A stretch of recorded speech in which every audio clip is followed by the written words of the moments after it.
What's up, guys? Hybrid Mongoose here. In today's video, we are going to do something a little different. Instead of doing like a top 10 video or a top 5 video, and I'm going to do the top 5 games that made me a gamer for life. Let's go right into it.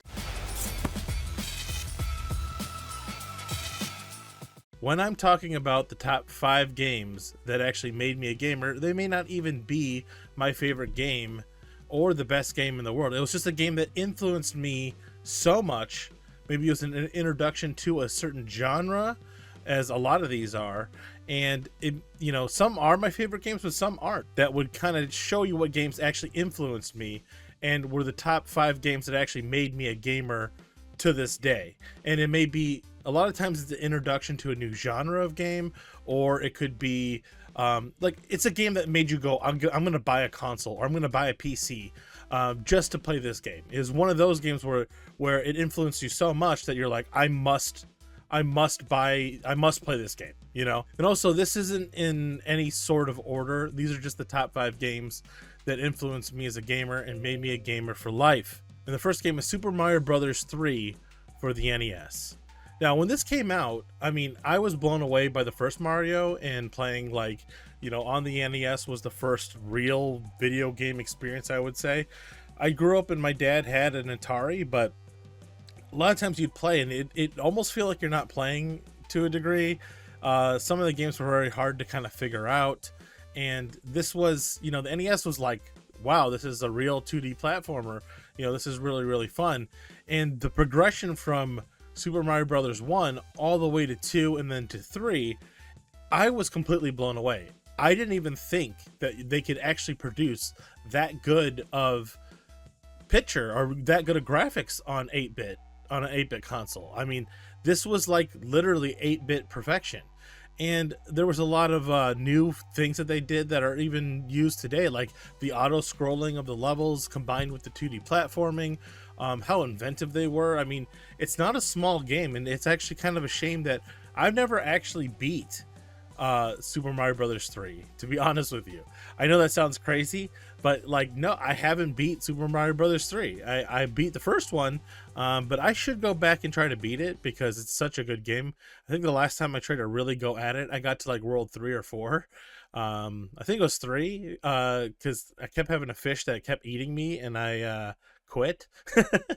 So yeah, I mean, it's such an influential game, and like I said, I could not believe the NES could produce that good of graphics.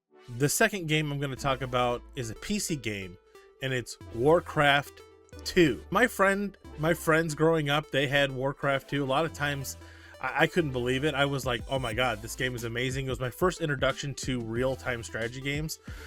So if you don't know what real-time strategy is, obviously you would build an army, you'd build these buildings, you build like a base, and then you would build an army to take out the other people, which that led into Warcraft 3 and even StarCraft, which actually I like StarCraft even more than I even like the whole Warcraft games.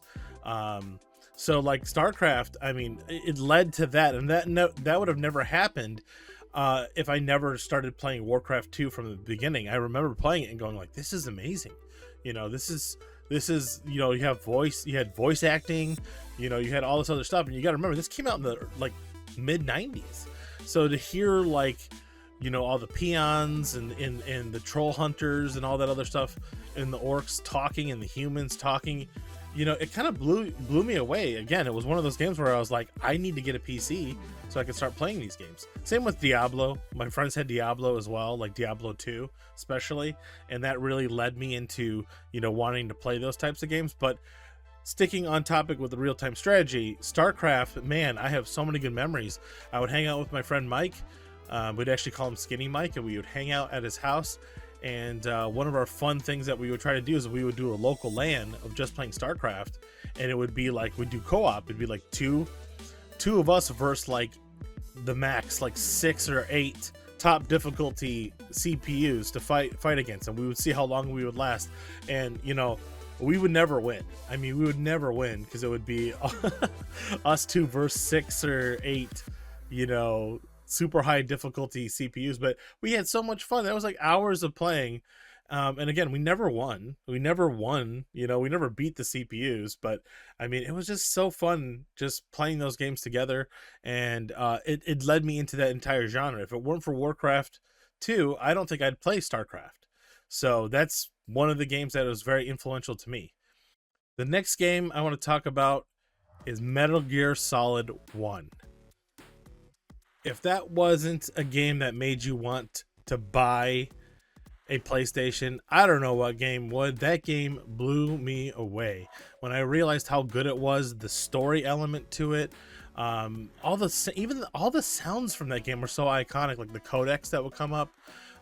You know, Snake screaming, you know, like they're screaming at Snake when he's dying, and just how much fun it was. You know, like the Psycho Mantis fight, for instance, how crazy that was that you had to switch the controller. Spoiler alert. I mean, there were so many good aspects of that game, and that was like a you had to play that. You had to buy the console for that game. I mean, it was one of those games where just like it blew me away. In fact, me and my buddy Brandon, growing up, my best friend Brandon, he would actually play that game so much that even before YouTube, he literally recorded his entire PlayStation with a VHS tape and then went through that whole thing. And he recorded it on VHS tape, so we would literally watch it back. And this is before YouTube. So I'm just like, you know, it's kind of crazy that we were doing that way back then. But yeah, such a good game. And obviously that led to the other Metal Gear Solid games, which I love as well. But man, what a fantastic, awesome game that was. And that brings us to number 4. And the number 4 is an MMO that you would not expect. And that is Shadowbane. Shadowbane was one of the first MMOs that I've ever played. My buddy Drew introduced me to it, and it was absolutely insane. Shadowbane was released in March 25th, 2003, and there wasn't, like, honestly, it on its face, it didn't really get that much attention, but that game has so many aspects. To this day, it had the best PvP in any MMO that I've ever played, even up to this date. This was before World of Warcraft. So the reason why I never, like, I liked World of Warcraft, but I never got into it that much because I got to play the best PvP MMO game that ever existed, and that is Shadowbane. To this day, that game had the best PvP. I don't care, hands down. I played that game for a long time, but the biggest problem with that game, it was so cutthroat. That game, you think the games you play now are cutthroat? That game is by far the most cutthroat. There were no alliances. You could just kill your friends for fun.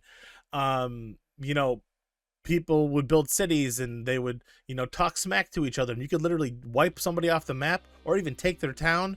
When you beat somebody, you would loot their grave. You wouldn't take their items that they're on them, but if they had like money or runes or anything else on them, you would literally just take them. So when I was playing, I would say Care Bear World of Warcraft, I felt like it was dumb, you know, and we had different factions. I remember being told, like, don't kill that guy, he's my friend, even though he was the other faction. I'm just thinking, going, man, this is so different than Shadowbane was so cutthroat. But you know, it's hard to play a game like that for so long. I played it for many years, and you have to have a certain mentality when you play a game like that, because I mean, it's brutal. It is the most cutthroat game I've ever played. Like I said, easily, hands down, no question. And it got me introduced to MMOs. So funny enough is I actually played World of Warcraft because, you know, a lot of people are going to go, yeah, World of Warcraft was my first MMO. It wasn't for me. I got to play Shadowbane, and the reason why I actually quit World of Warcraft when the Burning Crusade came out. I played for a little bit, wasn't my thing, and then ever since then I've never played again.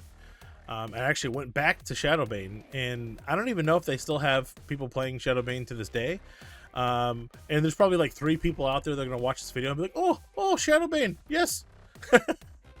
And they understand what I'm talking about. I mean, it literally has the best PvP and probably one of the best systems in terms of like big PvP raid fighting versus each other.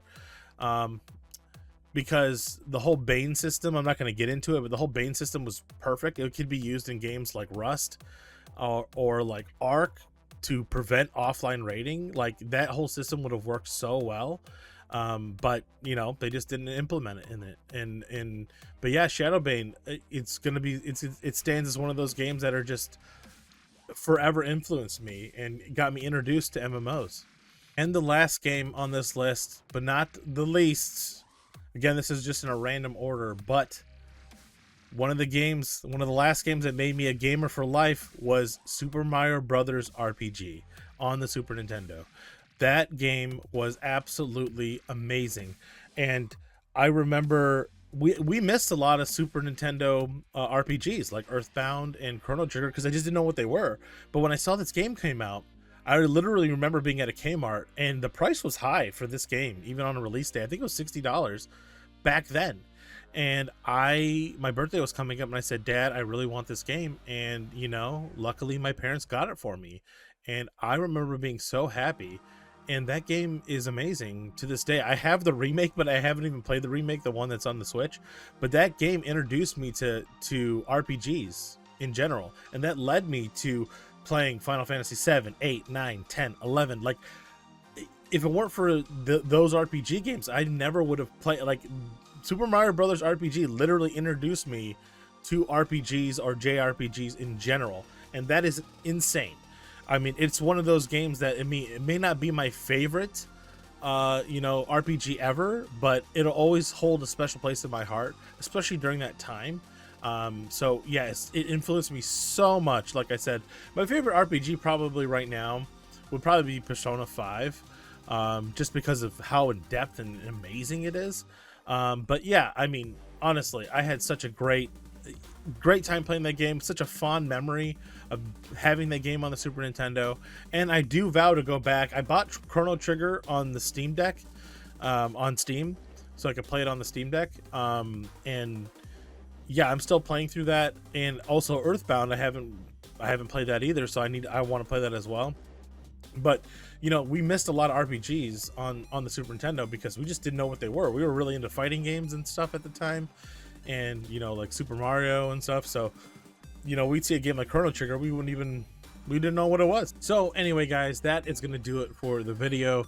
Tell me your thoughts down below. What was the top 5 games that made you a gamer for life? You know, what do you think of my picks? Remember to hit that like button, subscribe if you haven't already, and I'll see you guys in the next one. Later.